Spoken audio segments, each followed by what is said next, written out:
కొన్ని విషయాలు చేయకుంటే ఉంటే మంచిది. ఈ విషయం మీరు హదీసులో కూడా చూడవచ్చు. దైవదూతలు లేదా దైవదూతలకి మధ్యలో దైవదూతలు ఉంటారు. ఈ యొక్క దైవదూతలకి పచ్చి వెల్లుల్లి లేదా తెల్ల వెల్లుల్లి లేదా ఉల్లిపాయ ఇటువంటి వాసన వారికి నచ్చదు. అందుకని మస్జిద్కి వెళ్ళేటప్పుడు ఇటువంటివి పచ్చి వెల్లుల్లి లేదా అల్లము లేదా ఉల్లిపాయ ఇటువంటి తిని వెళ్ళకుండా ఉంటే మంచిది అని చెప్పడం జరిగింది. అదే వెల్లుల్లి ఉల్లి అల్లము వీటి గురించే మనల్ని ఆపుతున్నారు. అవి తినవచ్చు, అవి హలాలే, కానీ మస్జిద్కి వెళ్ళే ముందు తినకుండా ఉంటే మంచిదని చెప్పడం జరుగుతుంది.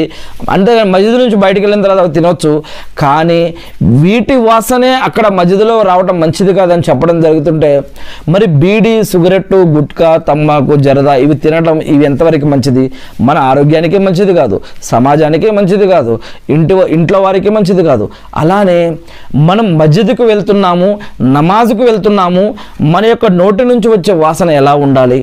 మరి అల్లాతో మస్జిద్ అంటే మస్జిద్కి ఎందుకు వెళ్తున్నాం? అల్లాని ఆరాధించడానికి. అల్లాని ఆరాధించడానికి వెళ్తున్నామని అంటే దాని యొక్క అర్థం ఏంటి?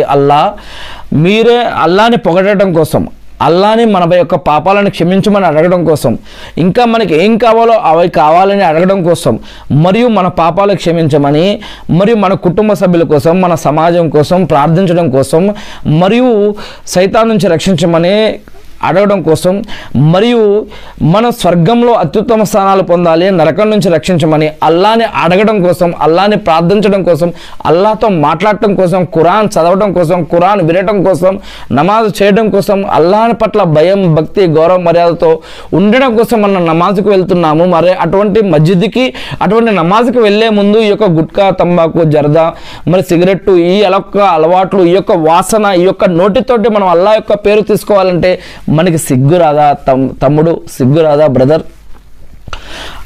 అల్లాహు అక్బర్, లా ఇలాహ ఇల్లల్లాహ్, అల్హమ్దులిల్లా, సుబ్హాన్ అల్లా, అస్సలాము అలైకుం వరహమతుల్లాహి వబరకాతు. అల్లా అల్లా అల్లా అనే ఈ యొక్క నోటి నుంచి ఏదైతే అల్లా అనే పదం రావాలో ఈ యొక్క అల్లా అనే పదం వచ్చే నోటిలో ఈ యొక్క సిగరెట్టు గుట్కా తంబాకు జరదా మద్యం ఇవన్నీ ఏంటి తమ్ముడు? ఇవి ఎంతవరకు సరైనది?